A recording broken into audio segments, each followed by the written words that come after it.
Okay, so I think I've made another financial mistake. I've got a Dell Latitude E5450 for $10 on the web. It is a 14-inch business laptop released in 2015,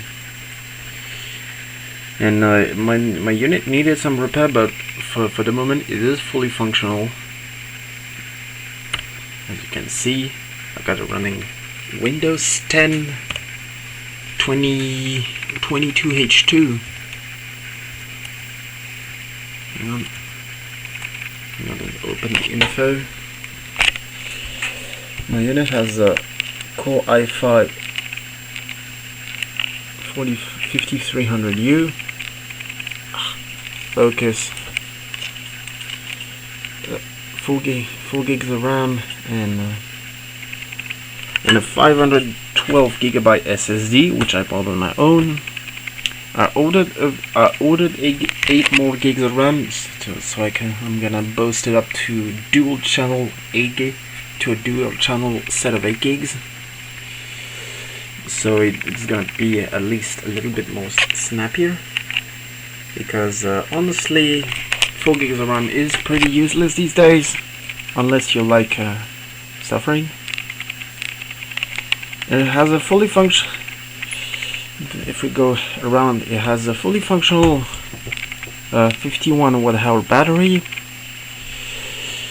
which is surprising for a laptop that old, because like 2015 isn't really that new.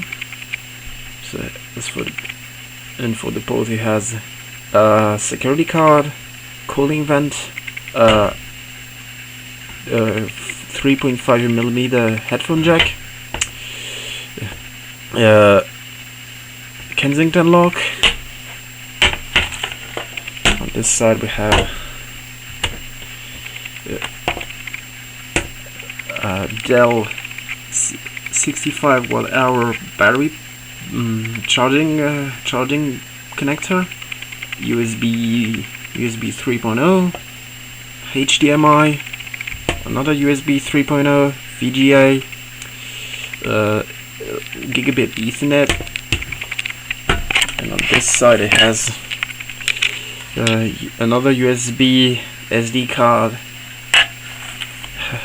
and on the bottom it has, except for more cooling vents for the CPU, it has the Dell ePort 2, I think, the docking station, because I think it's one of the few remaining Latitudes that can dock like that on a dedicated dock,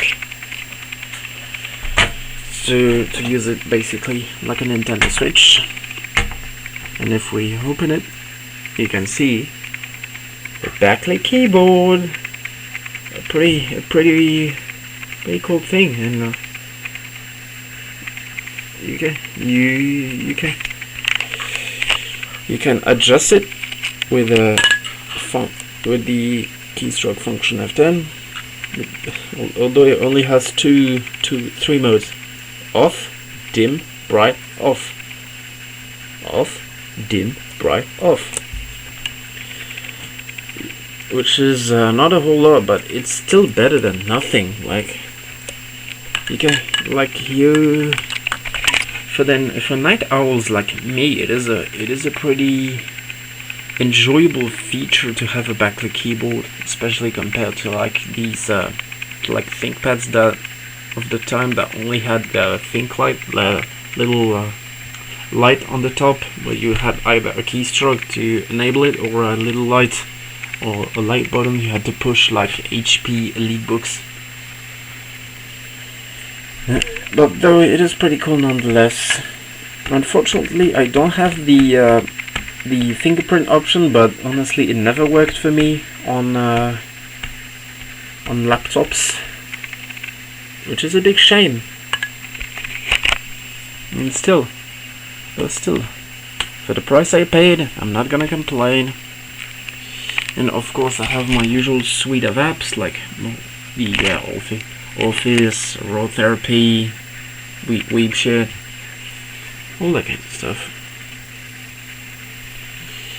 But yeah, this was my new main laptop, the E5450.